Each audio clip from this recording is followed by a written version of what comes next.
बंद कर देना इसका। चलिए जी, गुड इवनिंग, शुभ संध्या, राधे राधे, जय श्री कृष्ण सभी साथियों को। बहुत बहुत स्वागत है साथियों, एक बार फिर से आप सभी का आपके अपने YouTube प्लेटफॉर्म MD क्लासेस पर बहुत बहुत स्वागत है। तो साथियों, जैसा कि आप सभी जानते हैं कि आपकी तैयारी सदी हुई और सही दिशा में आगे बढ़े, इसके लिए हम लगातार प्रयासरत हैं और आपके लिए एक सीरीज चल रही है पीवाईक्यूज की। और ये जो पीवाईक्यूज की सीरीज है, पहचान सीरीज, आपको पहचानना है कि कैसे क्वेश्चंस पूछे जाते रहे हैं और किस प्रकार से आपको अपनी तैयारी सही दिशा में आगे बढ़ानी चाहिए। ठीक है, पीवाईक्यूज का आपके एग्जाम में काफी रोल होता है। आप सब जानते हैं कि आपके एग्जाम में पीवाईक्यूज रिपीट होते हैं, हालांकि ज्यादा नहीं। ये मान के चलिए कि अगर एग्जाम में आपके 40 क्वेश्चन आ रहे हैं तो वहां से भाई एक तो करंट अफेयर्स के क्वेश्चन होते हैं 7-8, ठीक है। उसके अलावा जो 30-32 क्वेश्चन आपके आएंगे पुराने, इन 30-32 क्वेश्चन जो आपके करंट अफेयर्स के अलावा अन्य सब्जेक्ट से होते हैं, उसमें आपको 12-15 क्वेश्चन पीवाईक्यूज के मिल जाते हैं। और पीवाईक्यूज के बेसिस पर जो आप उसको एक्सप्लोर करके थोड़ा डीपनेस के साथ अच्छे से पढ़ लेते हैं, तो वहां से नए बनने वाले प्रश्न भी आपके हो जाते हैं और यहां से जीएस आपका अच्छा हो जाता है। ठीक है ना। तो एकदम इसी स्ट्रेटजी के साथ चलिए कि पीवाईक्यूज से आने वाले क्वेश्चन छोड़ेंगे नहीं और पीवाईक्यूज के बेसिस पर बनने वाले नए क्वेश्चंस की प्रैक्टिस करते रहेंगे। और ये दोनों ही हम आपको इस सेशन में करा रहे हैं। ठीक है भाई। तो चंडिका, सर्वेश, रचना, जोराराम, बहुत बहुत स्वागत है भाई। वैष्णवी, पुष्पा, मोस्ट वेलकम भाई। चलिए लेकर चलते हैं सीधे आपको पहले प्रश्न की ओर। और ये रहा आज का पहला प्रश्न आपकी स्क्रीन पर। तो बताइएगा साथियों, क्या होना चाहिए इसका आंसर? सभी के आंसर आने चाहिए भाई, बताइए। कह रहा स्वदेशी आंदोलन की औपचारिक घोषणा कब की गई थी? स्वदेशी आंदोलन, ठीक है ना। अब अगर हम स्वदेशी आंदोलन की बात करें तो सबसे पहले तो आपको यह समझना पड़ेगा कि दरअसल में हुआ क्या था कि ये बंगाल विभाजन के विरोध में शुरू किया गया था। ठीक है ना। बंगाल विभाजन क्या हुआ था भैया? देखिए, बंगाल विभाजन की अगर हम बात करते हैं तो पहली चीज क्या है, तो बंगाल विभाजन की घोषणा कब की गई थी करजन के द्वारा? ठीक है, बंगाल विभाजन की घोषणा साथियों हुई है 19 जुलाई 1905 को। 19 जुलाई 1905 को बंगाल विभाजन की घोषणा हुई। ठीक है, फिर क्या हुआ? यह घोषणा किसके द्वारा की गई थी? यह घोषणा उस समय के वायसराय करजन के द्वारा की गई थी। यह घोषणा उस समय के वायसराय करजन के द्वारा की गई। ठीक है ना, करजन ने इसकी घोषणा करी थी साथियों। अब इसके बाद क्या है भैया, आप देखेंगे कि इसी के विरोध में स्वदेशी आंदोलन का प्रस्ताव पास हुआ। ठीक है, स्वदेशी आंदोलन का जो प्रस्ताव है इसे पास किया गया। कहां पास किया गया? स्वदेशी आंदोलन का प्रस्ताव जो पास किया गया, इसे साथियों एग्जैक्टली कलकत्ता के टाउन हॉल में पास किया गया। कहां पर भैया? कलकत्ता के टाउन हॉल में यह प्रस्ताव पास हुआ था। और कलकत्ता के टाउन हॉल में एग्जैक्टली ये प्रस्ताव कब पास हुआ? तो एग्जैक्टली साथियों आप देखेंगे तो 7 अगस्त को यह प्रस्ताव पास किया गया 1905 में, 7 अगस्त को। ठीक बात है ना। अच्छा, अगली चीज क्या है? अगली चीज यह है कि भैया ये बंगाल विभाजन प्रभावी कब हुआ, मतलब लागू कब हुआ? तो लागू हुआ साथियों 16 अक्टूबर 1905 को। और जिस दिन बंगाल विभाजन प्रभावी हुआ अर्थात लागू हुआ साथियों, इसी दिन क्या हुआ? इसी दिन आप देखेंगे 2 दिवस मनाए गए। एक तो शोक दिवस मनाया गया कि बंगाल का बंटवारा हो गया तो शोक दिवस हो गया, और दूसरा राखी दिवस मनाया गया जिसमें हिंदू और मुसलमानों ने एक दूसरे को राखी बांधकर, ठीक है, भाईचारे की भावना का प्रचार किया। ठीक बात है। तो इस प्रश्न का राइट आंसर क्या है? 7 अगस्त 1905। ये जो स्वदेशी आंदोलन है साथियों, इसे और क्या कहा जाता है? तो ध्यान रहे कि इसे बंग भंग आंदोलन के नाम से भी जाना जाता है। क्या कहा जाता है साथियों? इसे बंग भंग आंदोलन भी कहा जाता है। और याद रहे कि जो बंग भंग आंदोलन है, इसे लीड करने का काम बंगाल में किसने किया? तो भैया सुरेंद्र नाथ बनर्जी के द्वारा बंगाल में इसे लीड किया गया। ठीक है ना, लीड किया गया। इस दौरान साथियों आप देखेंगे, इस दौरान वंदे मातरम, ठीक है, वंदे मातरम का प्रयोग हुआ। वंदे मातरम क्या हुआ इसी दौरान वंदे मातरम साथियों प्रसिद्ध हुआ। वंदे मातरम का नारा इसी दौरान प्रसिद्ध हुआ। और वंदे मातरम जहां से लिया गया है, कहां से लिया गया है? सन्यासी मठ साथियों। तो वंदे मातरम चूंकि सन्यासी मठ से लिया गया है, इसलिए सन्यासी मठ को क्या कहा जाने लगा? इसे साथियों कहा जाने लगा बंगाली देशभक्ति का बाइबिल। क्या कहा जाने लगा मेरे भाई? बंगाली देशभक्ति का बाइबिल कहा जाने लगा। क्या कहा जाने लगा?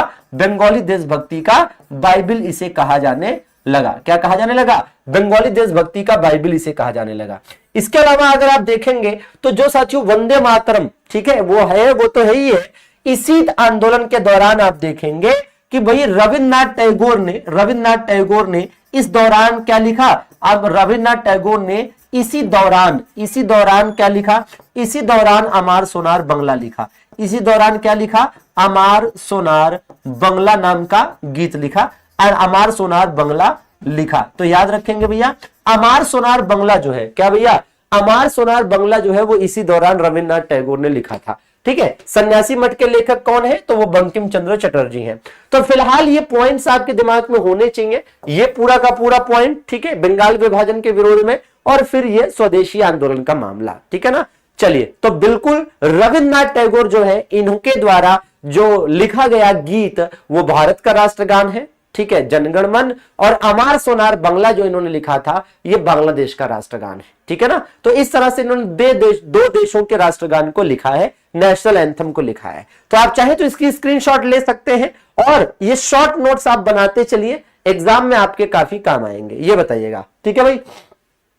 कह रहा बाल गंगाधर तिलक ने सर रतन जी टाटा के साथ मिलकर 1905 में स्वदेशी वस्तुओं की दुकान खोली थी। उस दुकान का नाम क्या था, स्वदेशी वस्तुओं की दुकान खोली थी, ठीक है ना। अच्छा, स्पीड में चले, स्पीड में बेटा एक ही कीमत पर चल सकते हैं जब आपको इसकी डिटेल ना बताएं, ठीक है। क्वेश्चन आया आंसर अगला, क्वेश्चन आया आंसर अगला, वो उसे ही स्पीड कहते हैं, ठीक है बेटा। हाँ जी, तो अगर ऐसी स्पीड में पढ़ोगे तो स्पीड में इस तरह से चलोगे तो, लेकिन आगे जाकर समंदर में गिरोगे, मिलेगा कुछ नहीं, ठीक है। तो इसलिए थोड़ा सा डिटेल भी देखते चलो, ठीक है। तो इसका नाम क्या था, बॉम्बे, ठीक है, स्वदेशी सहकारी दुकान लिमिटेड, ठीक बात है ना। तो ये याद करना है, 1905 की बात है। अच्छा, 1905 में कई सारी घटनाएं हुई हैं साथियों। अगर मैं आपसे कहूं कि 1905 की और कौन सी घटनाएं हैं जो आपके एग्जाम के पर्पस से इंपॉर्टेंट है, तो बताइए क्या क्या है। तो आइए जरा देख लेते हैं 1905 स्पेशल, 1905 स्पेशल। तो अगर हम 1905 की बात करें तो याद करिए 1905 में बंगाल विभाजन हुआ, ये तो अभी अभी आपको बताया था कि भैया बंगाल विभाजन हुआ 1905 में। 1905 में और क्या क्या हुआ याद करिए, 1900 बंगाल में इसके विरोध में, 1905 में इसके विरोध में स्वदेशी आंदोलन हुआ, चलिए ये भी आपको पता है, जिसे बंग भंग आंदोलन भी कहते हैं।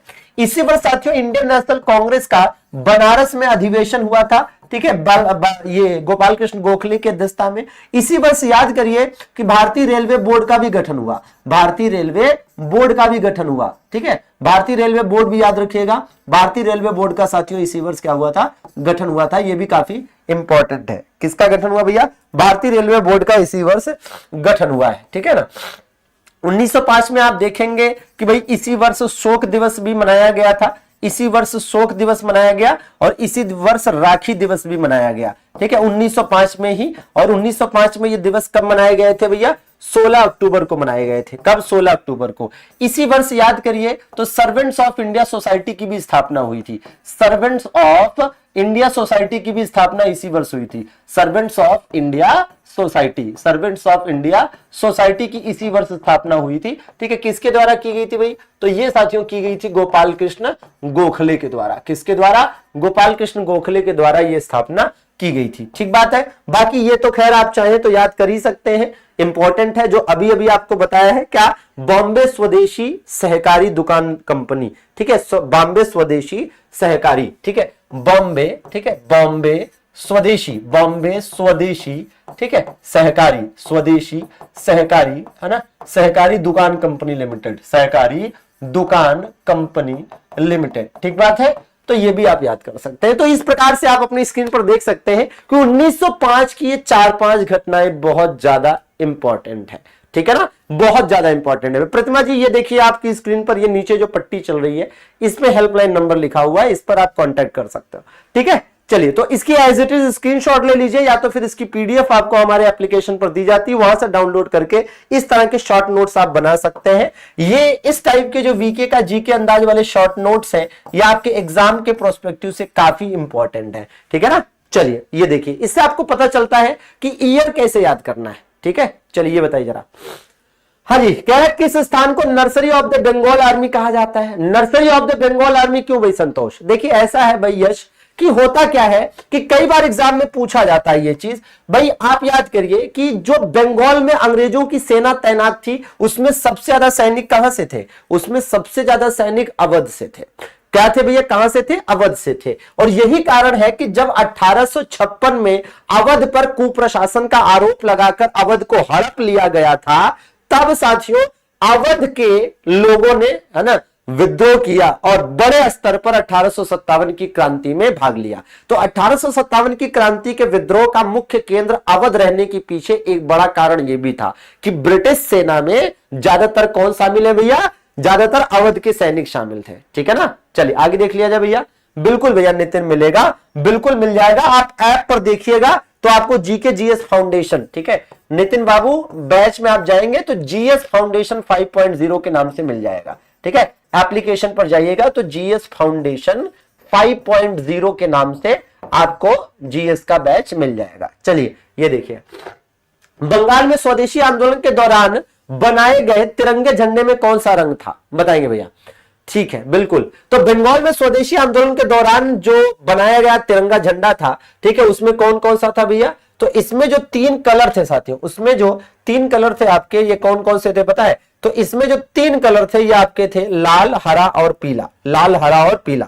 और आप देखेंगे इसको फहराया भी गया, इसको फहराया भी गया कब, तो ये साथियों फहराया गया एग्जैक्टली 7 अगस्त 1905 को इसे फहराया गया। ठीक है ना, हाँ जी, तो 7 अगस्त 1905 को इसे फहराया गया था। अब जरा ध्यान दीजिएगा कि इस तरह की और भी चीजें आपको याद करनी है। ठीक है, 7 अगस्त 1905 को इसे फहराया गया, कहां फहराया गया था पता है, इसे साथियों फहराया गया था पारसी बागान चौक। ठीक है, पारसी बागान चौक। तो पारसी बागान जो चौक था, पारसी बागान चौक, ठीक है, कलकत्ता, पारसी बागान चौक कलकत्ता में इसे फहराया गया। ठीक है, तो अब जरा ध्यान दीजिए कि भाई स्वदेशी आंदोलन या बंगभंग आंदोलन के दौरान लाल, हरा, पीला, इन 3 कलर का जो 7 अगस्त को झंडा फहराया गया, ये तो ठीक है। इसी तरीके से आपको यह भी याद करना होता है कि याद करिए कि विदेशी धरती पर भारत का झंडा, विदेशी धरती पर, है ना, विदेशी धरती पर भारत का झंडा पहली बार, विदेशी धरती पर पहली बार जो झंडा फहराया गया था वो झंडा क्या था साथियों, उस झंडे का नाम क्या था,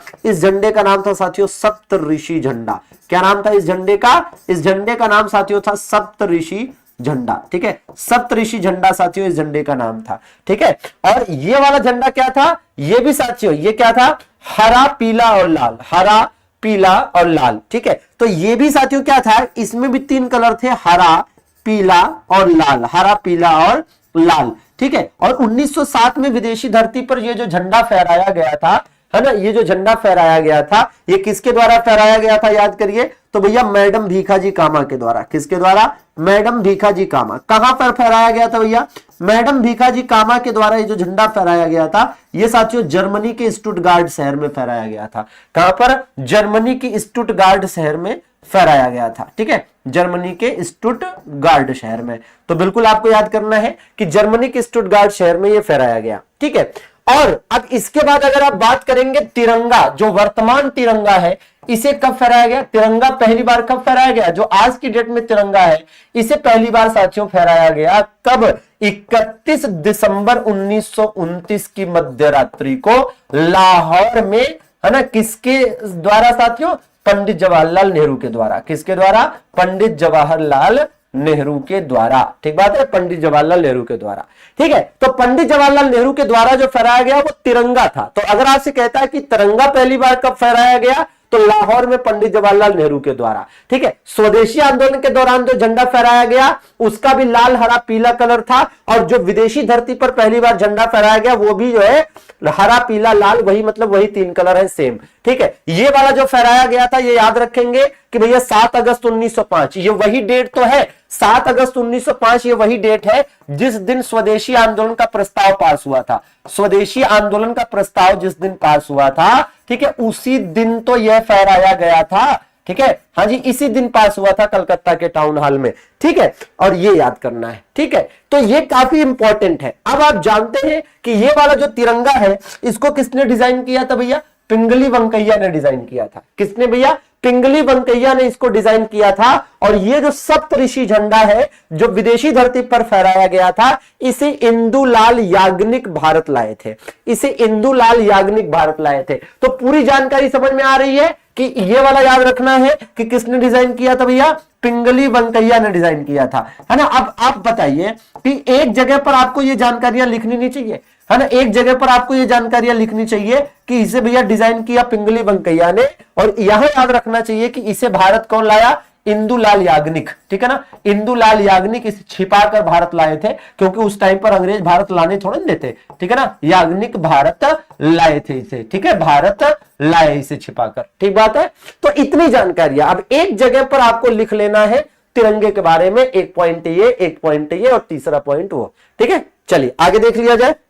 बिल्कुल, तो आपके पास एक शॉर्ट नोट्स इस तरह से जो बनता जाएगा, ये यकीन मानिए एग्जाम में बहुत आपके काम आएगा। चलिए सेशन को लाइक कर दीजिएगा और साथ में नोट भी करते रहिएगा। बताइए, स्वदेशी आंदोलन की शुरुआत भारत में किस दौरान हुई थी भैया? स्वदेशी आंदोलन के दौरान। भाई स्वदेशी आंदोलन के दौरान तो कई क्षेत्रों में अंग्रेजों को, है ना, हाँ, ऐसी तैसी बैंड बजा दी गई भैया, ठीक है। चलिए बताएंगे भैया।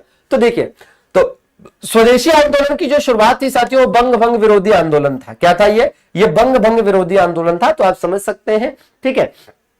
चलिए अगले प्रश्न की तरफ चले। स्वदेशी आंदोलन के बारे में बता चुके हैं कि भैया ये 7 अगस्त 1905 को ये प्रस्ताव पास हुआ था, और 16 अक्टूबर 1905 को शुरू हुआ जब बंगाल विभाजन लागू हुआ, ठीक है। ये बताइएगा, ठीक है ना। क्या कह रहा है भैया?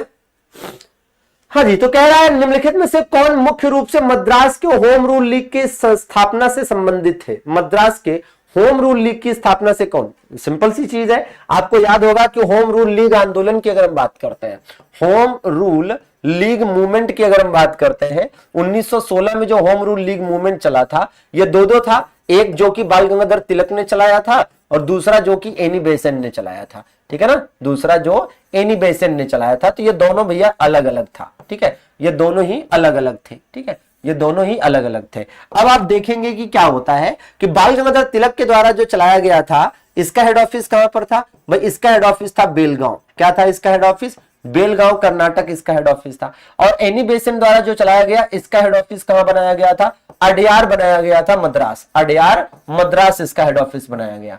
इनके द्वारा जो चलाया गया था, यह अखिल भारतीय स्वरूप का था, मतलब तिलक के क्षेत्रों को छोड़कर अखिल भारतीय स्तर पर था ये, ठीक है, अखिल भारतीय स्तर पर था। और बाल गंगाधर तिलक ने जो चलाया था, इसका मुख्य क्षेत्र था महाराष्ट्र, कर्नाटका और मध्य प्रांत, ठीक है, मध्य प्रांत, ठीक है। तो यही 3 क्षेत्र इन्होंने कवर किए थे, ठीक है। तो वो चीज है। अब ये बेसिकली सबसे पहले आयरलैंड में चलाया गया था, तो इस विचार को भारत लाने का श्रेय एनी बेसेंट को जाता है, ठीक है। अब यहां पर बाल गंगाधर तिलक ने अपने मराठा और केसरी के माध्यम से इसका प्रचार किया, मराठा और केसरी नामक समाचार पत्रों के माध्यम से। यहां पर एनी बेसेंट ने जो प्रचार किया, वो अपने दोनों समाचार पत्रों कॉमनवेल्थ, ठीक है, कौन सा भैया? कॉमनवेल्थ और न्यू इंडिया के माध्यम से प्रचार किया, कॉमनवेल्थ और न्यू इंडिया के माध्यम से प्रचार किया था, ठीक बात है। इस प्रश्न का फिर राइट आंसर क्या हो जाएगा? एनी बेसेंट हो जाएगा। और वैसे भी याद करिए कि ये जो मद्रास आप देख रहे हैं, ठीक है, ये जो मद्रास देख रहे हैं, मद्रास में एक अडयार नाम की जगह थी, यही तो हेड ऑफिस था, ठीक है, यही तो हेड ऑफिस था किसका भाई? एनी बेसेंट के द्वारा चलाए गए होम रूल लीग का। यहीं पर आप जरा ध्यान दीजिए कि यही तो हेड ऑफिस था थियोसॉफिकल सोसाइटी का भी।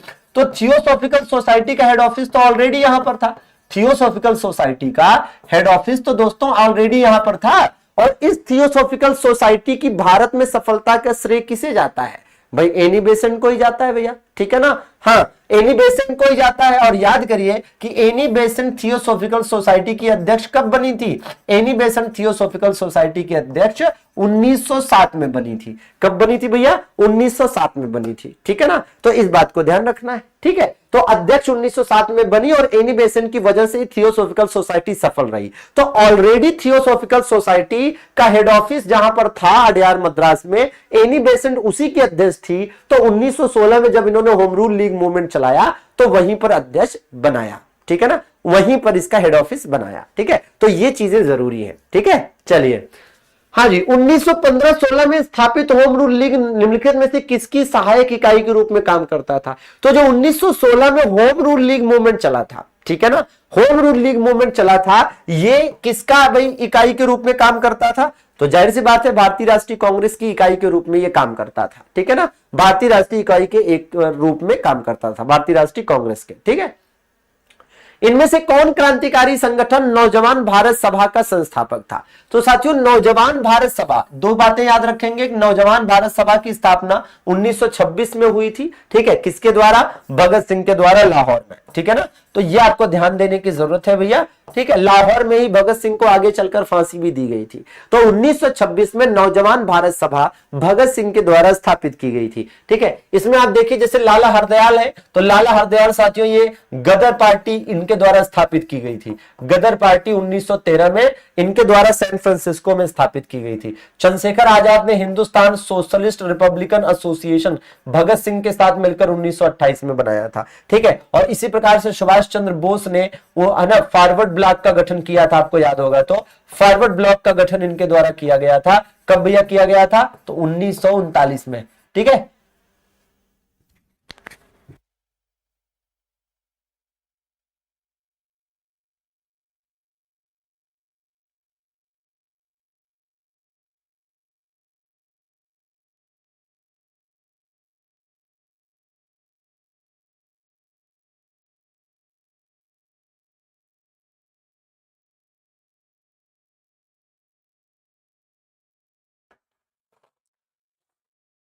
चलिए भैया इसका आंसर दीजिएगा।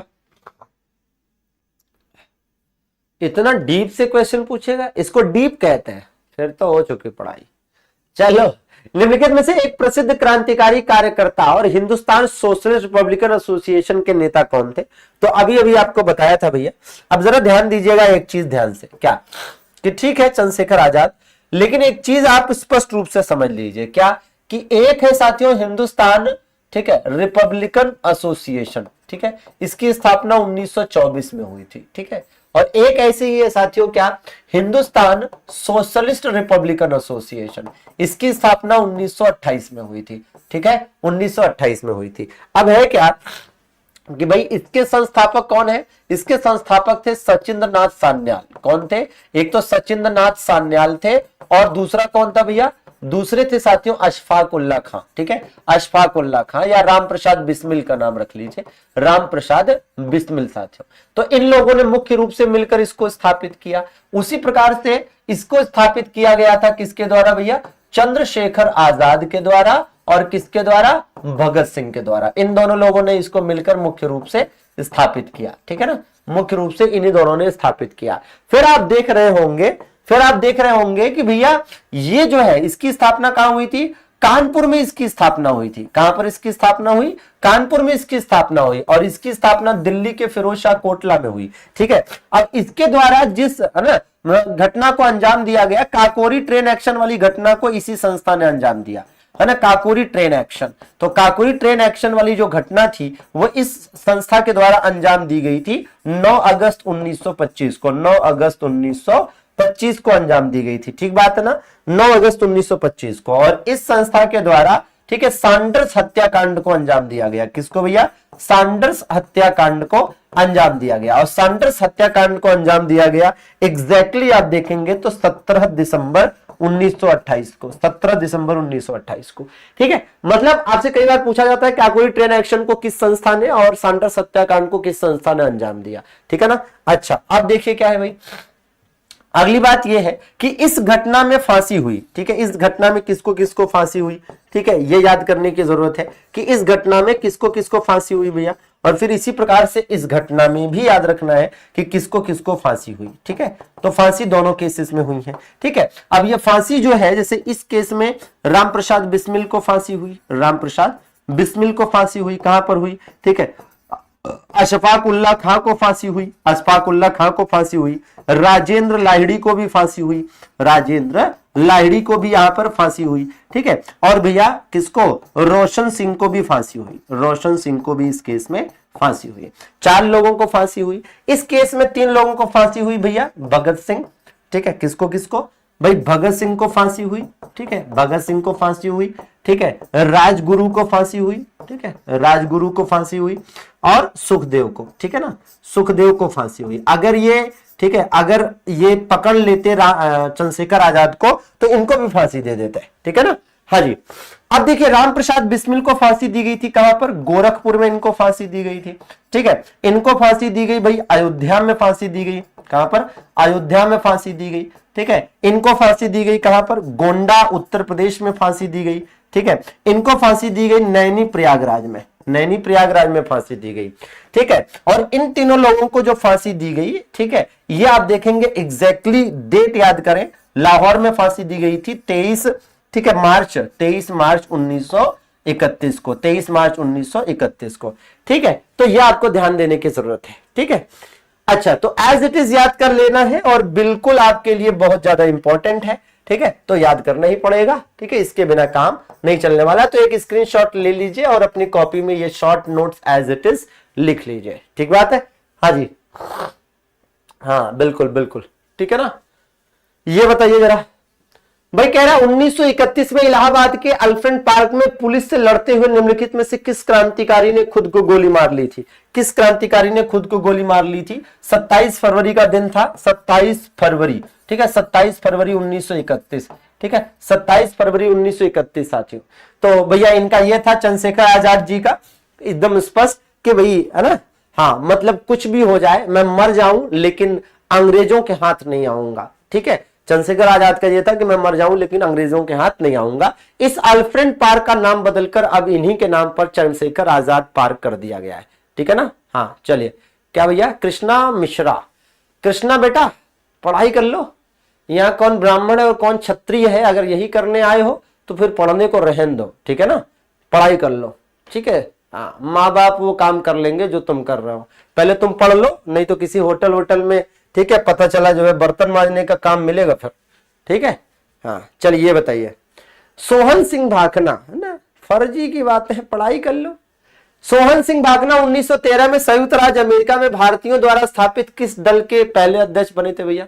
ठीक है ना, हाँ जी, हाँ ठीक। पिताजी के है ना 2 रुपए देने पर जिनका है ना खर्चा चल रहा हो, तो भैया उनको मेहनत करके अपने पिताजी के लिए कुछ बनने की कोशिश करनी चाहिए, यह नहीं कि पिताजी वाला काम खुदे करने लगो, ठीक है। हाँ, फलाने मतलब शादी विवाह खोजने निकले।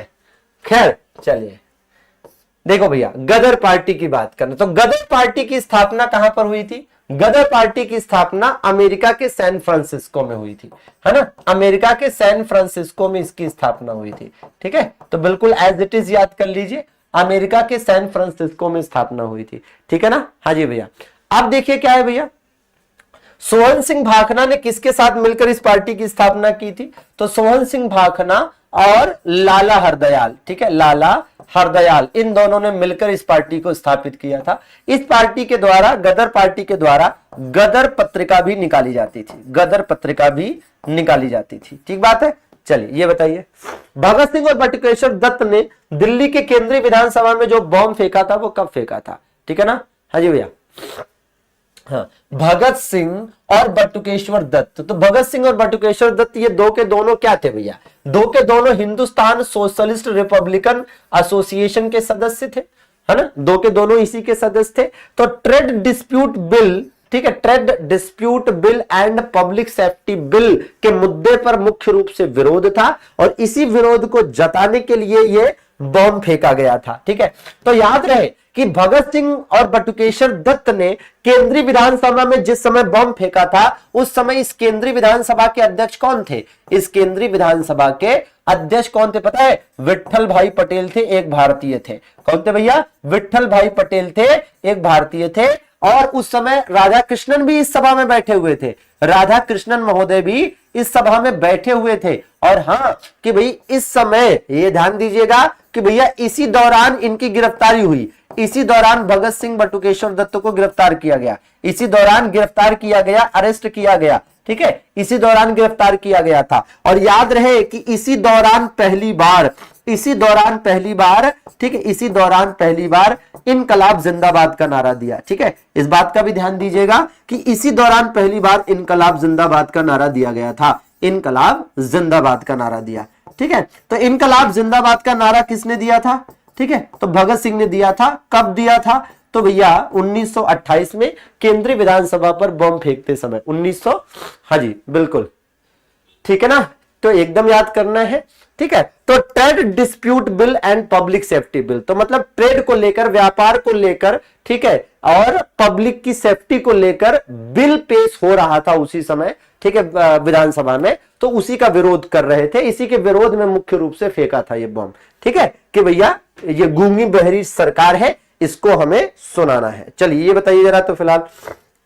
हाँ जी भाई, कह रहा जलियांवाला बाग हत्याकांड के लिए जिम्मेदार जनरल डायर की हत्या किसने की थी, ठीक है ना, बिल्कुल, हाँ, बहरों को सुनाने के लिए बमों की आवश्यकता है। हाँ भाई प्रकाश बाबू, चलो बताओ जरा भाई। कह रहा है जलियांवाला बाग हत्याकांड के लिए जिम्मेदार जनरल डायर को किसने मारा था भैया, तो ये मारा था भैया सरदार उधम सिंह ने, ठीक है। तो दरअसल सरदार उधम सिंह ने क्या किया, लंदन में घुसकर गोली मारी थी 1940 में, लंदन के कैक्सटन हॉल में। कहां पर, लंदन का कैक्सटन हॉल था, और इसी कैक्सटन हॉल में गोली मारी थी, लंदन के कैक्सटन हॉल में, ठीक है। हाँ जी, तो उधम सिंह पंजाब के एक सरदार थे, इन्होंने साथियों, ठीक है ना। चलिए ये देखिए, भारतीय राष्ट्रीय ध्वज है ना, भारतीय राष्ट्रीय ध्वज, भाई हम सब जानते हैं कि भारतीय राष्ट्रीय ध्वज की बात करते हैं, ये विदेशी धरती पर सबसे पहले फहराने का काम किया था मैडम भीखाजी कामा ने, और जर्मनी में कहां पर इन्होंने फहराया था, तो स्टुटगार्ट में फहराया था, ठीक है। और ये जो साथियों झंडा था, ये हरा पीला लाल था। कैसा था ये जो झंडा था, ये हरा पीला लाल था, हरा पीला और लाल था, ठीक है ना। और इसका नाम क्या दिया गया था, इसे नाम दिया गया था सप्त ऋषि झंडा।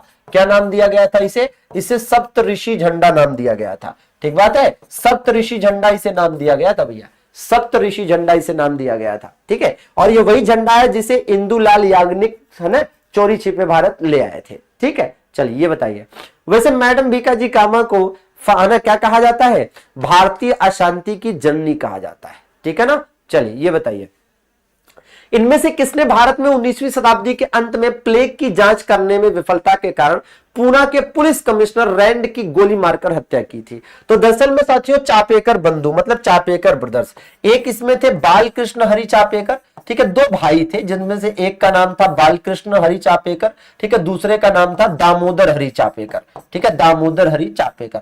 इन दोनों ने किसको गोली मारी, तो एक तो रैंड को गोली मारी और दूसरा एक था एएस्ट, इन दोनों को गोली मारी थी, है ना, इन दोनों को गोली मारी थी। और ये दोनों, ये जो चापेकर ब्रदर्स थे, ये व्यापम मंडल के सदस्य थे, ठीक है, व्यापम मंडल के सदस्य थे, ठीक है, व्यापम मंडल के ये सदस्य हुआ करते थे। और बाल गंगाधर तिलक को ये अपना गुरु मानते थे, ये बाल गंगाधर तिलक को अपना गुरु मानते थे। और याद रहे कि बाल गंगाधर तिलक ने इन दोनों के इस है ना इस कर्तव्य पर, मतलब एक तरह से इनके द्वारा, ठीक है ना, हाँ, इस जिस तरह से दामोदर हरि चापेकर और बालकृष्ण हरि चापेकर ने रैंड और एएस को गोली मारी, तो बाल गंगाधर तिलक ने इनके द्वारा इस तरह से की गई हत्या को शिवाजी द्वारा अफजल की हत्या से तुलना की, और इस वजह से बाल गंगाधर तिलक को सजा भी हुई थी, ठीक है ना। चलिए आगे देख लिया जाए भैया, बिल्कुल ये देख लीजिएगा, युवा बंगाल आंदोलन किसने शुरू किया था। चलिए भैया कृष्णा बेटा, जब सबसे पहले तो ये कर लो कि माता पिता के, ठीक है, हाँ, उनके पैसों पर अभी जो पल बढ़ रहे हो, पहले उनके कर्ज को समझो और पहले दूध का कर्ज चुकाओ, ठीक है। और ये जो बकैती है ना, हर जगह जहां दिख जाए लड़कियां, जहां दिख जाए कोई फीमेल, बस उससे है ना पूछने लगना, फर्जी की बातें करने लगना, तो ये सब फर्जी की बातें पहले कम करो, पढ़ाई लिखाई पर फोकस करो, ठीक है, कुछ बन जाना फिर ये सब करना। माता पिता भी ये कर देंगे, ठीक है, रिश्ता नाता तराश देंगे, एकदम बिल्कुल शादी विवाह करा देंगे, टेंशन मत लो। चलो ठीक है भैया, तो इस पर राइट आंसर क्या हो जाएगा, 1828 से 31 के दरमियान मुख्य रूप से यह आंदोलन बंगाल में चलाया गया था हेनरी लुई विवियन डेरोजियो के द्वारा, ठीक है ना, हेनरी लुई विवियन डेरोजियो के द्वारा।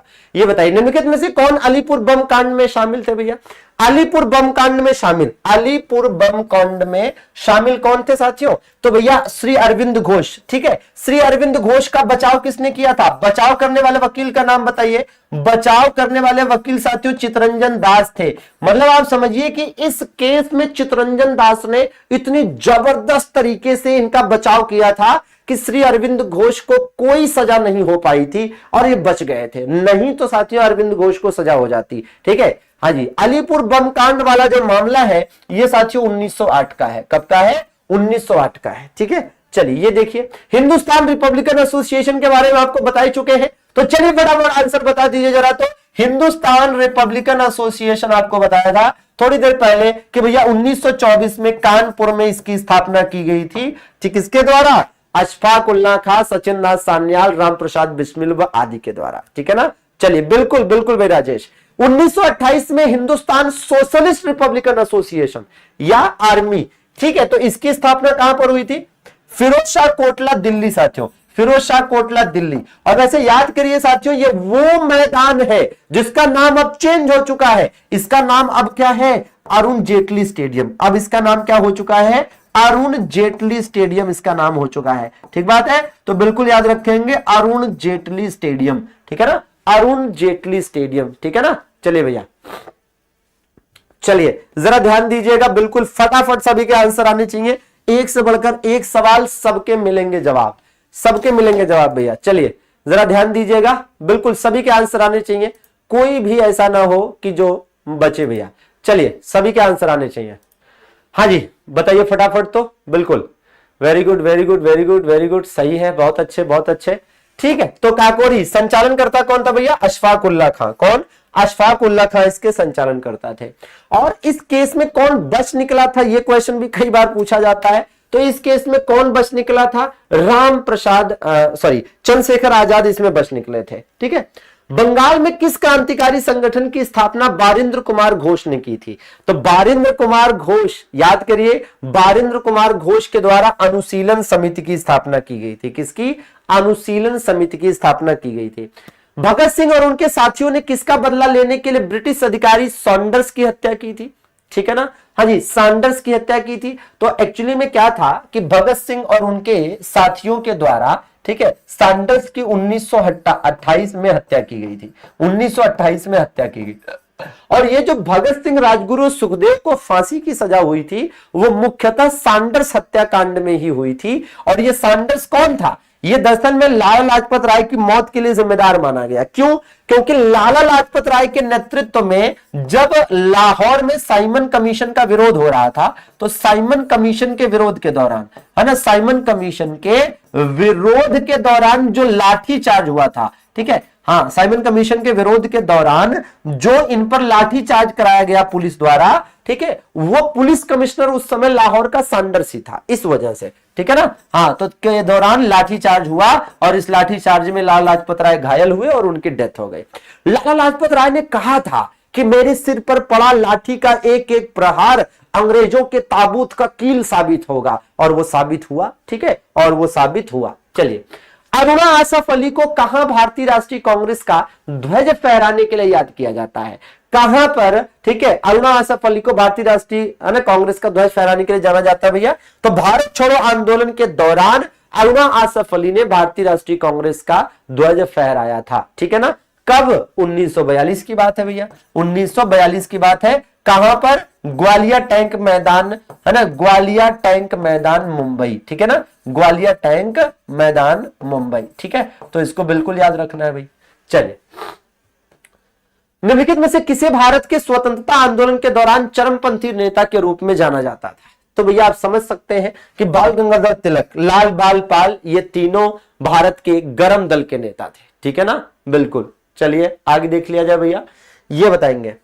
कह रहे साथियों, जो तिरंगा झंडा स्टुटगार्ट में मैडम भीखा जी कामा ने फहराया था, जिसे हमने सप्तऋषि झंडा बताया था, इसे भारत कौन लेकर आया था? बताइए, सप्तऋषि झंडा जो फहराया था भैया, ठीक है, तो इसे भारत कौन लेकर आया था? इंदुलाल याग्निक लेकर आए थे। कौन लेकर आए थे?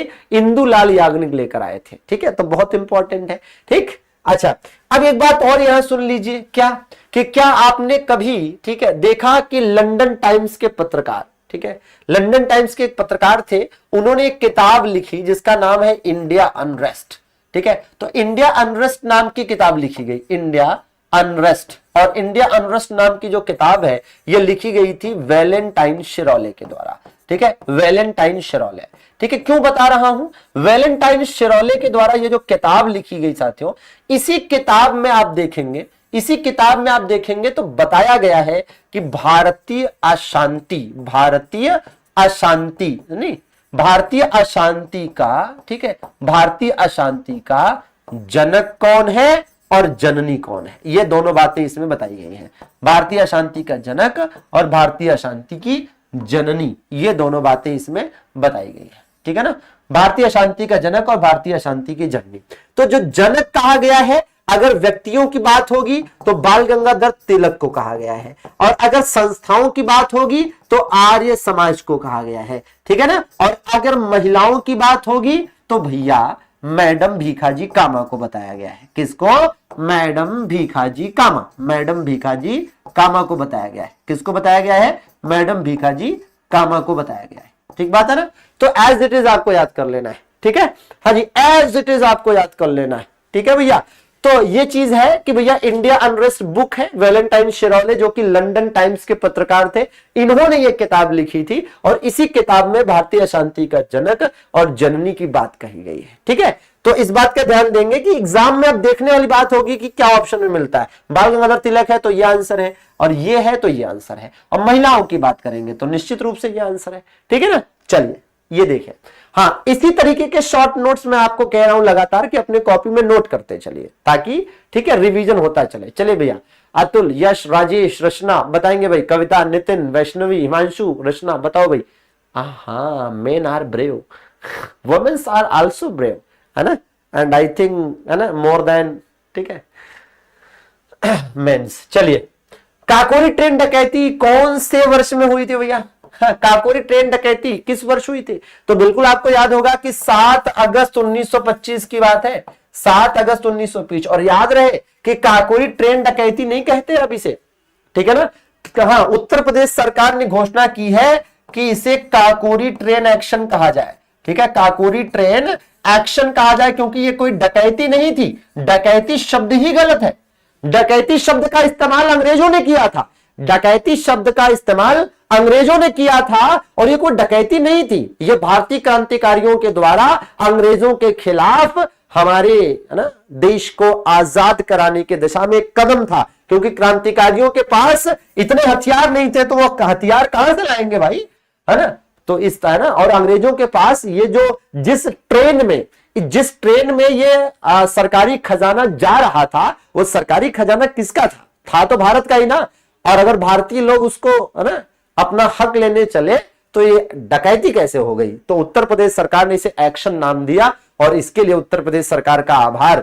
चलिए, वह औरत कौन है जिसने स्वतंत्रता के लिए लड़ने के लिए भारतीय महिलाओं की जागृति में एक महत्वपूर्ण भूमिका निभाई, और इन्हें भारत कोकिला कहा गया। जी हाँ, भारत कोकिला कहा गया साथियों। और जो आगे चलकर क्या हुई भाई, कांग्रेस की, इंडियन नेशनल कांग्रेस की पहली भारतीय महिला अध्यक्ष, पहली भारतीय महिला अध्यक्ष, ठीक है, पहली भारतीय महिला अध्यक्ष हुई। दूसरी बात क्या भाई, याद करिए कि इन्होंने साथियों, इन्होंने क्या किया, इन्होंने ही पहली महिला राज्यपाल के रूप में भी काम किया, उत्तर प्रदेश की पहली महिला गवर्नर, ठीक है ना, उत्तर प्रदेश की। और इन्होंने साथियों है ना the broken wing the golden threshold नाम की किताब लिखी, है ना। सरोजिनी नायडू ने कहा था कि जो गवर्नर होता है, जो राज्यपाल होता है, वो सोने के पिंजरे में बंद चिड़िया है, ठीक है, सोने के पिंजरे में बंद चिड़िया, सोने के पिंजरे में, सोने के पिंजरे में बंद चिड़िया, ठीक है ना,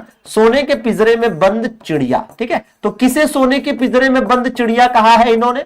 ठीक है, तो याद रहे कि गवर्नर को सोने के पिंजरे में बंद चिड़िया इन्होंने कहा था, ठीक है। चलिए, निम्नलिखित में से किसने स्वतंत्रता आंदोलन के एक अंश के रूप में चटगांव, याद करिए चटगांव आज की डेट में बांग्लादेश में पड़ता है, और चटगांव शास्त्रागार पर छापा मारने का काम और उसे लूटने का, ठीक है ना, हाँ जी, काम 1930 में मास्टर दा के नेतृत्व में हुआ था।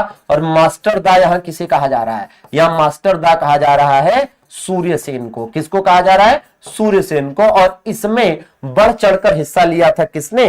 प्रीति लता वाडेदार ने, प्रीति लता वाडेदार ने भी इसमें हिस्सा लिया था। चलिए, तो एक बार जरा 13 शतक, लाइक का 13 शतक पूरा करेंगे, लाइक का 13 शतक पूरा करेंगे, दौड़ा दौड़ा कर, एकदम कंजूसी नहीं लाइक में। निम्नलिखित में से वह कौन भारतीय था जिसे अंग्रेजों ने स्वतंत्रता संग्राम में शामिल होने के कारण 18 वर्ष की आयु में, ठीक है, हाँ जी, फांसी की सजा दी थी? साथियों याद करिए 11 अगस्त 1908। जी हाँ, 11 अगस्त 1908 को साथियों, 11 अगस्त 1908 को मात्र 18 वर्ष की उम्र में फांसी। अब इसमें मामला क्या था तो आप याद करिए जरा कि मामला यह था कि भैया कौन सा, बिहार में एक जिला है मुजफ्फरनगर। कौन सा भैया, मुजफ्फरनगर। तो जो मुजफ्फरनगर बिहार का है, ठीक है, यहां का जिला जज था डिस्ट्रिक्ट जज। ठीक है, क्या था भैया, डिस्ट्रिक्ट जज था। क्या नाम था इस डिस्ट्रिक्ट जज का, किंग्सफोर्ड। इसे मारने का प्रयास हुआ, ये बहुत बदनाम था, ठीक है, हाँ कुख्यात था, तो इसे मारने का प्रयास किया गया। ठीक है, और किसने मारने का प्रयास किया भैया, तो एक तो थे प्रफुल्ल चाकी। कौन भैया, एक प्रफुल्ल चाकी और दूसरे खुदीराम बोस। ठीक है, तो इन दोनों ने मारने का प्रयास किया, इसकी बग्घी पर बम फेंक दिया। ठीक है ना, हाँ खुदीराम बोस। तो भैया बम फेंक दिया, लेकिन ये है ना वही है कि नसीब अच्छी तो बच गया। ठीक है, नसीब अच्छी थी इसलिए बच गया। ठीक है, अब इसमें आप देखेंगे कि प्रफुल्ल चाकी ने तो तुरंत ही आत्महत्या कर ली, सुसाइड कर ली, लेकिन ये बच गया। ठीक है ना, हाँ जी भैया, ठीक, बिल्कुल बिल्कुल। तो एकदम याद करने की जरूरत है। अच्छा ये मुजफ्फरपुर है, ठीक है, मुजफ्फरपुर कर लो इसको। ठीक है भैया, हाँ जी, तो मुजफ्फरपुर। ठीक है, चलिए आगे देख लिया जाए। भारतीय स्वतंत्रता संग्राम में सहायता हेतु निम्नलिखित में से कौन से संगठन की स्थापना भारत के बाहर नहीं की गई। बिल्कुल भैया, में चलिए बताइएगा। ठीक है, तो देखिए इंडिया हाउस की स्थापना तो 1905 में हुई थी। ठीक है, लंदन में। ठीक है, कहां पर, लंदन में, श्यामजी कृष्ण वर्मा के द्वारा। किसके द्वारा, श्यामजी कृष्ण वर्मा के द्वारा। ठीक है भैया, अच्छा गदर पार्टी की स्थापना 1913 में हुई थी। ठीक है, गदर पार्टी लाला हरदयाल के द्वारा। किसके द्वारा, लाला हरदयाल के द्वारा, लाला हरदयाल के द्वारा। ठीक है, हिंदुस्तान समाजवादी गणतंत्र संस्था। ठीक है, इसका नाम ही है हिंदुस्तान सोशलिस्ट रिपब्लिकन आर्मी। याद करिए, हिंदुस्तान सोशलिस्ट रिपब्लिकन एसोसिएशन। ठीक है ना, हिंदुस्तान सोशलिस्ट रिपब्लिकन एसोसिएशन। तो ये तो हिंदुस्तान नाम में ही है, तो इसकी स्थापना, अब इसका नाम बर्लिन है। बर्लिन किसकी राजधानी है, याद करिए, तो जर्मनी की राजधानी है। ठीक है, तो भैया ऑप्शन से आप आराम से इसको कर सकते हैं कि भैया भारत में इसकी स्थापना नहीं हुई थी। ठीक है ना, चलिए ये देखिए, बड़ा बढ़िया सा प्यारा सा प्रश्न है। ठीक है भाई, साइमन कमीशन का भारत आगमन कब हुआ, 1928 में। गठन 1927 में हुआ था। ठीक है, इसका गठन कब हुआ था, गठन 1927 में हुआ था। ठीक है, अच्छा क्रिप्स मिशन का भारत आगमन 1942 में हुआ था। जलियांवाला बाग हत्याकांड 1919 में हुआ था, और चौरी चौरा की घटना 1922 में हुई थी। तो राइट आंसर क्या हो जाएगा, BCAD। क्या हो जाएगा, BCAD हो जाएगा। ठीक है, BCAD। ये देखिए, रोलैट एक्ट 1919 में निम्नलिखित में से किसे शामिल किया गया था। रोलैट एक्ट में क्या शामिल किया गया था, रोलैट एक्ट में क्या शामिल किया गया था, रोलैट एक्ट में क्या शामिल किया गया था भाई। तो रोलैट एक्ट में आप देखिए, जरा ध्यान दीजिएगा, मैं एक बात बताऊं आपको कि मामला ऐसा था कि पहले तो एक सेडिशन कमेटी बनाई गई।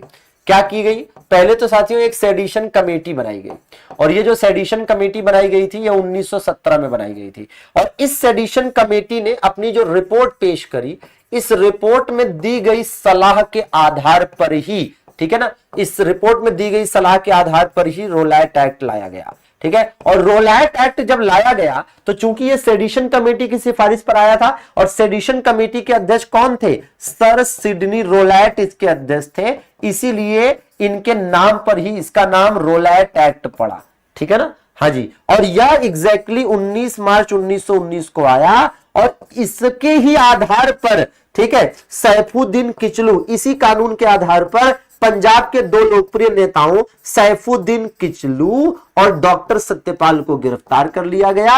और इसी वजह से क्या हुआ भाई, इसी वजह से ये जलियांवाला बाग हत्याकांड हुआ। क्यों, क्योंकि जब सैफुद्दीन किचलू और डॉक्टर सत्यपाल को गिरफ्तार किया गया तो इन्हीं दोनों की गिरफ्तारी का विरोध करने के लिए, ठीक है, इन्हीं दोनों की गिरफ्तारी का विरोध करने के लिए जलियांवाला बाग में 13 अप्रैल, ठीक है, 1919 को लोग इकट्ठा हुए, और वहां पर, है ना, आप जानते हैं कि रोलैट, है ना, वहां पर, है ना, गोलियां चलवा दी गई और ये चीज हुई। ठीक है ना, तो रोलैट एक्ट किसे शामिल किया गया था कि सुनवाई के बिना, आप इसे कहते भी हैं क्या, बिना अपील, बिना वकील, बिना दलील का कानून। ठीक है ना, बिना अपील, बिना वकील, बिना दलील का कानून इसे कहा जाता है। ठीक है, इसमें कोई अपील नहीं, कोई वकील नहीं, कोई दलील नहीं, सीधा सजा हो जाती थी। ठीक है, इसमें अधिकतम 2 साल की सजा का प्रावधान था, ये बताएंगे। रोलैट एक्ट के अंतर्गत निम्नलिखित में से कौन सा एक उपाय अपनाया गया था, रोलैट एक्ट के अंतर्गत निम्नलिखित में से कौन सा एक उपाय अपनाया गया था। ठीक है, तो जाहिर सी बात है क्या भैया, मुकदमे के बिना कारावास। क्या? मुकदमे के बिना कारावास। ठीक है, मुकदमे के बिना। अच्छा, सबसे लंबा ऑप्शन देखा नहीं कि वही आंसर लगा दिया ये वाला जुगाड़ हर जगह नहीं चलता है। ठीक है, 1919 में हुई जलियांवाला बाग हत्याकांड की जांच के लिए भारत सरकार द्वारा किस आयोग का गठन किया गया था? ठीक है, तो देखो भैया, हंटर आयोग बनाया गया था। ठीक है, हाँ जी, तो जो हंटर आयोग था ये 8 सदस्यीय था, इसमें 5 विदेशी और 3 भारतीय सदस्य थे। कांग्रेस की तरफ से कौन सा? आईएनसी ने क्या बनाया था? आईएनसी ने तहकीकात कमेटी बनाई थी। कौन सी? तहकीकात, है ना, समिति बनाई थी। और तहकीकात समिति जो थी, इसके अध्यक्ष कौन थे? इसके अध्यक्ष मदन मोहन मालवीय थे। ठीक है, मदन मोहन मालवीय की अध्यक्षता में, मदन मोहन मालवीय की अध्यक्षता में कांग्रेस ने इसकी जांच के लिए तहकीकात समिति का गठन किया था। और तहकीकात समिति ने, ठीक है, तहकीकात समिति में, ठीक है, महात्मा गांधी और मोतीलाल नेहरू भी शामिल थे। ठीक है भैया, हाँ जी, बिल्कुल बिल्कुल, क्या बात है भैया, ओ माय गॉड। ये बताइए, ठीक है, जलियांवाला बाग हत्याकांड की घटना के संबंध में निम्नलिखित में से कौन सा कथन गलत है ना? जलियांवाला बाग हत्याकांड से संबंधित इन कथनों में कौन सा गलत है? लिखा, जलियांवाला बाग की घटना चौरी चौरा की घटना के बाद हुई। गलत बात है भाई, जब पहले जलियांवाला बाग हत्याकांड हुआ 13 अप्रैल 1919 को, फिर चौरी चौरा वाली घटना हुई थी 5 फरवरी 1922 को। तो पहला ही कथन जो है वो गड़बड़ लिखा है, बाकी सब तो ठीक है, बाकी सब तो ठीक है। और बाकी जानकारियां काफी कुछ दी गई हैं कि 13 अप्रैल को हुई थी, और 13 अप्रैल के दिन बैसाखी थी। बैसाखी मनाई जाती है हर साल। ठीक है, हर साल 13 अप्रैल को, है ना भाई, सिखों के द्वारा बैसाखी मनाई जाती है, तो उसी दिन हुआ था। ठीक है, और बिल्कुल जो है, देखिए, रोलायट एक्ट का परिणाम था। ठीक है, जिसमें सरकार के बिना मुकदमे के किसी को भी कैद करने का अधिकार दे दिया गया था।